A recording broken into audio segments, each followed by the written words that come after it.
Hi friends, welcome to our channel Chandana nature girl. ఈరోజు అయితే నేను కావల్లో ఉన్నాను. ఈ షాప్ నేమ్ వచ్చేసి స్వాగత్ కూల్ డ్రింక్స్ దగ్గర అయితే మనమైతే ఉన్నాం. వెంకటేశ్వర్ సినిమా హాల్ దగ్గర అవుతుంది. ఆపోజిట్ ఇక్కడ బాదం milk, butter milk, rose water ఇంకా చాలా కూల్ డ్రింక్స్ అయితే దొరుకుతాయి ఫ్రెండ్స్. చాలా టేస్టీగా ఉంటుంది. ఇది కావల్లోనే చాలా ఫేమస్. నాకు తెలిసిన నుంచి అయితే నేను ఇక్కడనే తీసుకుంటాను. కావలికి వెళ్ళినప్పటి నుంచి చాలా టేస్టీగా ఉంటుంది.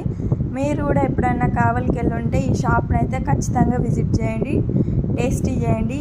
ఎట్లా ఉందో టేస్ట్ కామెంట్ అయితే చేయండి ఫ్రెండ్స్. చాలా టేస్టీగా ఉంటుంది. మనకి సినిమా హాల్ ఆపోజిట్లోనే ఉంటుంది. మీరు కూడా ట్రై చేయండి. ఈ కూల్ డ్రింక్స్ అయితే వాళ్ళ షాప్లోనే ప్రిపేర్ చేస్తారు. వాళ్ళు ఓన్గానే చేస్తారు. చాలా టేస్టీగా ఉంటుంది. లైక్, షేర్, సబ్స్క్రైబ్ చేసుకోండి. Thank you for